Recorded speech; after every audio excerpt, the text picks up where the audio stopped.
दोस्तों, अगर आप एक एंड्रॉयड यूज़र हो और आप आईओएस यूज़र बिल्कुल भी नहीं हो, गजब बेइज्जती है। तो दोस्तों आपने कभी ना कभी तो ऐसा ज़रूर सोचा होगा कि आप अपने फ़ोन के एंड्रॉयड वर्ज़न को कैसे अपडेट कर सकते हैं जब आपके फ़ोन में अपडेट आने बंद हो गए। यूट्यूब या फिर गूगल पर आपको काफ़ी सारी वीडियोज़ देखने को मिल जाएँगी, आपको ब्लॉग भी देखने को मिल जाएँगे गूगल पर, जिसमें आपको पता चलेगा कि आप किसी सॉफ्टवेयर के ज़रिए या फिर कस्टम रोम के ज़रिए आप अपने फ़ोन में एंड्रॉयड वर्ज़न को अपडेट कर सकते हैं। लेकिन एक बात मैं आपको सीधी बताऊँ, तो सॉफ्टवेयर से तो आप अपने सॉफ्टवेयर को अपडेट बिल्कुल नहीं कर सकते। तो इस चीज़ को आपको समझना होगा। आप जो जिस चीज़ से कर सकते हो वो है कस्टम रोम इंस्टॉल कर लो अपने फ़ोन में और आपका एंड्रॉयड वर्ज़न अपडेट हो जाएगा। तो दोस्तों आज मैं आपको बताने वाला हूँ कि कस्टम रोम क्या होती है, कस्टम रोम के क्या-क्या फ़ायदे हैं और कस्टम रोम के क्या-क्या नुकसान हैं। और आपको अगर पूरा ज्ञान चाहिए कस्टम रोम के बारे में तो वीडियो आपको पूरी देखनी होगी, वरना आपको बिल्कुल भी समझ में नहीं आएगा कि कस्टम रोम कैसे इंस्टॉल करते हैं, क्या होती है और क्या फ़ायदे, क्या नुकसान और फलाना-ढिमका। चलो शुरू करते हैं वीडियो को। तो चलो दोस्तों, जैसे कि आपके फ़ोन में एंड्रॉयड 4 चल रहा है अभी या फिर एंड्रॉयड 5 चल रहा है, एंड्रॉयड 6, 7, 8, 9, 10, 11 अरे बस कर भाई। कोई सा भी आपके फ़ोन में एंड्रॉयड वर्ज़न चल रहा है और आपको सीधा अपग्रेड करना है 12 पर, या फिर आपके फ़ोन में 5 चल रहा है और आपको अपग्रेड करना है 10 पर या 11 पर, तो वो आप कस्टम रोम फ्लैश करो अपने फ़ोन में और आप सिंपली अपडेट कर सकते हो अपने फ़ोन को और ज़्यादा फ़ायदा उठा सकते हो आप अपने फ़ोन का। चाहे वो 6 साल पुराना हो या 7 साल पुराना हो, उस फ़ोन में आपको बढ़िया फीचर देखने को मिलेंगे एंड्रॉयड 12 वाले।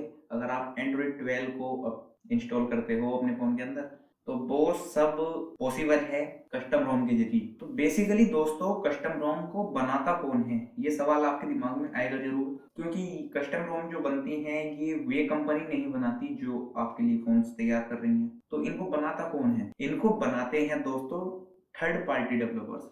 जो मतलब आप ऐसा मानो कि मैं एक प्रोग्रामर हूँ, एक डेवलपर हूँ और मुझको अच्छी खासी प्रोग्रामिंग आती है और मैं किसी यूआई का या फिर कहें किसी स्टॉक रोम का कोड लेकर उसमें थोड़े से चेंजेस कर कर थोड़े फीचर ऐड कर लिए, कुछ फीचर हटा दिए, मतलब मॉडिफिकेशन कर कर उसका उसे अच्छे से तैयार करूँ और उसे अवेलेबल कर दूँ सबके लिए। तो मैं हुआ एक थर्ड पार्टी डेवलपर और वो जो रोम मैंने तैयार की उसे कहेंगे हम कस्टम रोम। और जो कस्टम रोम होती है वो फुल्ली कस्टमाइजेबल तो नहीं कह सकते हम, लेकिन उसमें कस्टमाइजेशन के बहुत सारे ऑप्शन होते हैं जो आपको नहीं देखने को मिलते स्टॉक रोम के अंदर।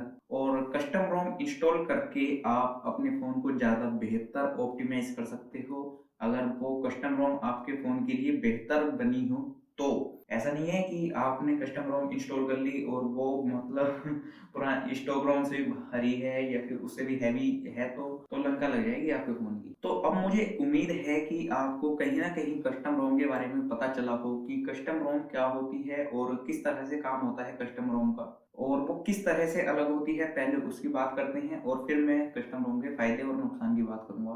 तो चलो डिफरेंस बताता हूँ आपको, स्टॉक रोम में और कस्टम रोम में क्या-क्या डिफरेंसेस होते हैं। तो सबसे पहला जो डिफरेंस है वो दोनों ही रोम्स में ये है कि स्टॉक रोम जो होती है वो होती है ओरिजिनल, और जो कस्टम रोम होती है वो एक तरह से आप डुप्लीकेट रोम मान सकते हो या फिर कस्टमाइजेबल रोम मान सकते हो। दूसरा डिफरेंस है कि आपको बग देखने को मिल सकते हैं स्टॉक रोम के अंदर, लेकिन एरर नहीं देखने को मिलेंगे। जबकि अगर बात करें हम कस्टम रोम की, तो वहां पर आपको एरर भी देखने को मिल सकते हैं आपके रोम के अंदर। अब मैं आपको एक किस्सा बताता हूँ अपना ही।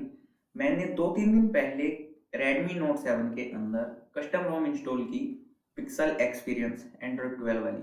मैंने जब इंस्टॉल की वो मतलब सब काम करती है, मैंने पूरी इंस्टॉल हो गई और अच्छे से मज़ा आ रहा था चलाने में और सारे फीचर्स थे उसमें, और मतलब MIUI को हटाकर उसमें मतलब एकदम से मज़ा सा आ गया। लेकिन दिक्कत मुझे कहाँ पर आई, उसमें एरर ये थी कि आप उसमें जियो का सिम नहीं चला सकते थे। अब ऐसा क्यों? क्योंकि जियो का सिम सपोर्ट करता है 4G और उस फ़ोन में ना तो मैसेज आ रहे थे और ना कॉल आ रही थी, क्योंकि वो रोम 4G कॉलिंग या फिर मैसेजेस को सपोर्ट नहीं करती थी। आप उसमें बस नेट चला सकते थे और उसमें 4G का सपोर्ट नहीं था कॉलिंग या फिर मैसेजिंग के वक़्त। तो वहाँ पर थोड़ी-सी दिक्कत आई, फिर मैंने रोम को फॉर्मेट किया और दूसरी रोम फिर .os उसमें इंस्टॉल किया और अब मतलब बढ़िया चल रही है। अगला जो डिफरेंस है दोनों ही रोम्स के अंदर, स्टॉक रोम और कस्टम रोम के बीच में, वो ये है कि आपको स्टॉक रोम जो देखने को मिलती है वो ट्रस्टेबल होती है, लेकिन आप कस्टम रोम पर उतना ट्रस्ट नहीं कर सकते जितना कि आप स्टॉक रोम पर कर सकते हो। तो ये भी एक डिफरेंस है दोनों रोम्स के अंदर। और अगला जो डिफरेंस है वो ये है कि आपके लिए जो स्टॉक रोम होती है वो एक सेफ रोम होती है, आपके फोन को कोई दिक्कत नहीं होगी। अगर कुछ दिक्कत आई भी तो वो ठीक हो जाती है, मतलब कंपनी उसे सॉफ्टवेयर अपडेट के जरिए ठीक कर देती है। लेकिन अगर आप कस्टम रोम इंस्टॉल करते हो तो वहां पर बहुत ज्यादा दिक्कतें हो सकती हैं। आप अपने फोन को डेड कर सकते हो या फिर हार्ड ब्रेक जिसे कहते हैं वो कर सकते हो। आपका फोन फुल्ली डेड हो जाएगा, आप उसमें कुछ भी चलाने की कोशिश करोगे कुछ नहीं चलेगा, सिर्फ ब्लैक स्क्रीन आपके सामने आ जाएगी। तो ये थोड़ा रिस्की मामला है। और अगर आप एक नॉर्मल यूजर हो तो इतनी नॉलेज तो आपके पास होनी चाहिए कि चीजें कैसे काम करती हैं। लेकिन अगर आप एक टेकी यूजर हो तो आप अपने फोन में कस्टम रोम इंस्टॉल कर सकते हो। उसके लिए आपको जरूरत पड़ती है एक पीसी की या फिर लैपटॉप हो आपके घर में, और उसकी जरूरत सिर्फ 5 मिनट के काम के लिए पड़ती है बस, फिर उसका कोई काम नहीं होता। और कस्टम रोम को इंस्टॉल करने के लिए आपको बूट लोडर ऑन करना जरूरी है अपने फोन का, जिससे आपके फोन की वारंटी वॉइड हो जाती है।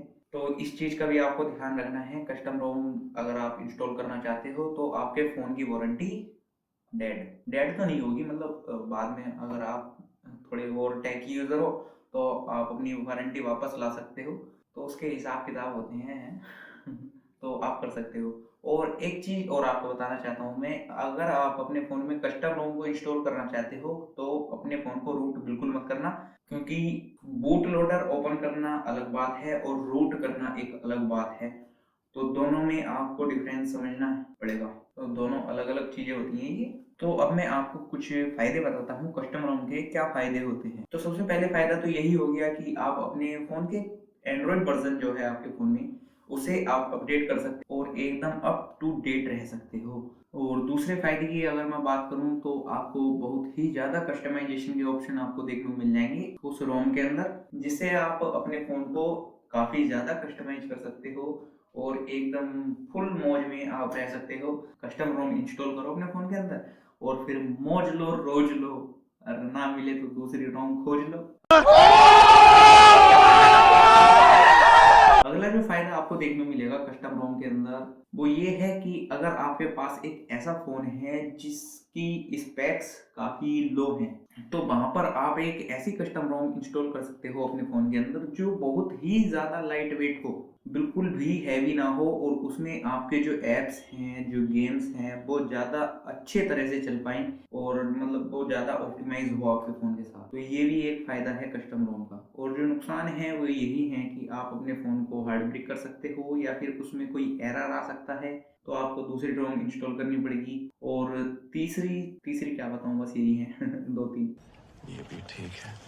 तो दोस्तों मुझे लगता है कि जो ज्ञान का भाषण मैंने आपको दिया है वो आपकी समझ में आया होगा, आपके पल्ले पड़ा होगा, और नहीं पड़ा तो वीडियो आप दोबारा देख सकते हो, तिबारा भी देख सकते हो, चौबारा भी देख सकते हो, जितनी बार देखनी है आप वीडियो देखो, बिल्कुल फ्री है।